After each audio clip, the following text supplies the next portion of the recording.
1000 দিন পেরিয়ে গেছে রাশিয়া ইউক্রেন যুদ্ধের। রাশিয়ার প্রেসিডেন্ট ভ্লাদিমির পুতিন বরাবরই রহস্যে মোড়া। তার ব্যক্তিগত জীবন নিয়ে খুব একটা কাটাছেঁড়া হয়নি। তবে শোনা যায় যে কোনো এক সময় গোপনে প্রণয়ে জড়িয়ে পড়েছিলেন তিনি।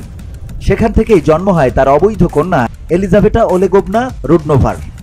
শোনা গেছে ইউক্রেন যুদ্ধ শুরু হওয়ার পর থেকে নাম পাল্টে লুইজা রোজাভো নামে প্যারিসে আত্মগোপনে রয়েছেন 21 বছরের ওই তরুণী, যাকে নাকি হুবহু দেখতে পুতিনের মতোই। সম্প্রতি পুতিনের এই গোপন মেয়েকে নিয়ে খোঁজখবর শুরু করে ইউক্রেনের এক টেলিভিশন চ্যানেল TSN। তাদের প্রকাশিত সংবাদ অনুযায়ী ওলেগোভনা শব্দের বিশেষ অর্থ রয়েছে, যার অর্থ ওলেগের কন্যা। ওই সংবাদ মাধ্যমের দাবি ওলেগ রুডনোভ নামে পুতিনের এক সহযোগী ছিলেন। বড় বড় রিয়েল এস্টেটের ডিল পাইয়ে দিতে রুশ প্রেসিডেন্টকে সাহায্য করতেন তিনি। 2015 সালে মৃত্যু হয় ওলেগের। যুদ্ধ শুরুর আগে পর্যন্ত নাকি এই ব্যক্তির আত্মীয়ের পরিচয় ব্যবহার করতেন লুইজা। জানা যায় লুইজার মায়ের নাম স্বেতলানা ক্রিভোনোভিক।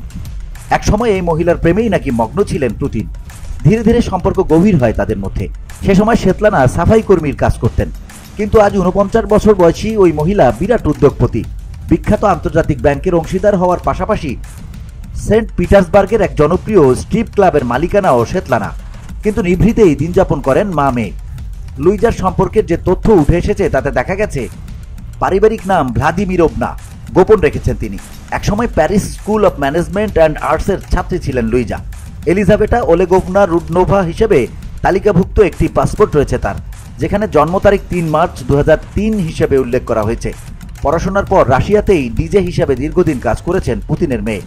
2021 সাল পর্যন্ত লুইজা সোশ্যাল মিডিয়ায় খুবই অ্যাক্টিভ ছিলেন, নিয়মিত ছবি ভিডিও পোস্ট করতেন। কিন্তু 2022 সালে ইউক্রেন যুদ্ধ শুরু হওয়ার পরই নিজের ফেসবুক অ্যাকাউন্ট মুছে ফেলেন লুইজা। পুতিন বিশেষ সামরিক অভিযান ঘোষণা করতেই অনেকে তার পোস্টের নিচে ইউক্রেনের পতাকার ছবি দিতেন। বাংকারে লুকিয়ে থাকা নিয়ে নানা কথা বলতেন।